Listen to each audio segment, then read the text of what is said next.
Ukraine একদিন রাশিয়ার হবে এমন মন্তব্য করে তোপের মুখে পড়েছেন ডোনাল্ড ট্রাম্প। ইউক্রেনের চিরায়ত মিত্র যুক্তরাষ্ট্রের এমন মন্তব্যকে বিশ্বাসঘাতকতা বলেছেন কেউ কেউ। তাদের ভাষ্য, রাশিয়া ইউক্রেনের যুদ্ধ থামাতে নয় বরং পুতিনকে লাভবান করতে চাচ্ছে ডোনাল্ড ট্রাম্প। সম্প্রতি ফক্স নিউজকে দেয়া এক সাক্ষাৎকারে ট্রাম্প বলেন, ইউক্রেন হয়তো রাশিয়ার সঙ্গে যুদ্ধ বন্ধে সমঝোতা করতে যাচ্ছে। আমরা সে চেষ্টাই করছি, আবার সেটি নাও ঘটতে পারে। এমনটাও হতে পারে ইউক্রেন একদিন রাশিয়ার অংশ হয়ে গেল। ট্রাম্পের এমন রসিকতায় চটেছেন ইউক্রেনের কর্মকর্তারা। বলেছেন, দুধের স্বাদ ঘোলে মেটাচ্ছেন ট্রাম্প। একদিক দিয়ে ইউক্রেনকে সামরিক সহায়তার আশ্বাস দিচ্ছেন, অন্যদিকে পুতিনের সঙ্গে ঘনিষ্ঠতা বাড়াচ্ছেন।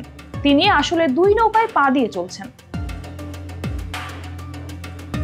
ইউক্রেন রাশিয়ার অংশ হতে পারে, ট্রাম্পের এমন অকল্পনীয় চিন্তায় তোলপাড় শুরু হয়েছে আন্তর্জাতিক মহলে। প্রায় 3 বছর ধরে চলমান রাশিয়া ইউক্রেনের যুদ্ধের বিষয়ে ট্রাম্প এর আগেও মন্তব্য করেছিলেন। বলেছিলেন, জো বাইডেনের বদলে তিনি যুক্তরাষ্ট্রের প্রেসিডেন্ট থাকলে কখনোই এ যুদ্ধ হতো না। সে যুদ্ধ থামাতে মধ্যস্থতা চেষ্টার মধ্যেই এবার ইউক্রেন বিরোধী মন্তব্য করে বসলেন ট্রাম্প।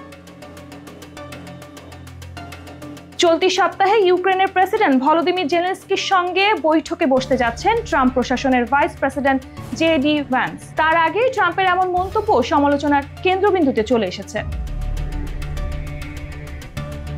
ট্রাম্পের ভাষ্য অনুযায়ী রাশিয়া ইউক্রেন যুদ্ধ সমাপ্তির লক্ষ্যে তিনি সমঝোতার পথ খুঁজছেন। একই সঙ্গে ইউক্রেনকে দেয়া মার্কিন সহায়তার বিনিময়ে ট্রাম্প প্রশাসনের লাভবান হওয়ার বিষয়টিও সামনে এনেছেন। যুদ্ধ না থামলে অর্থনৈতিকভাবে যুক্তরাষ্ট্র লোকসানের মুখে পড়বে জানিয়ে তিনি বলেন, ইউক্রেনে আমাদের বিনিয়োগের পেছনে লাভের প্রত্যাশা থাকতেই পারে। সামরিক সহায়তার বিনিময়ে কিয়েভের প্রাকৃতিক সম্পদ, বিশেষ করে বিরল খনিজ আমরা দাবি করতেই পারি।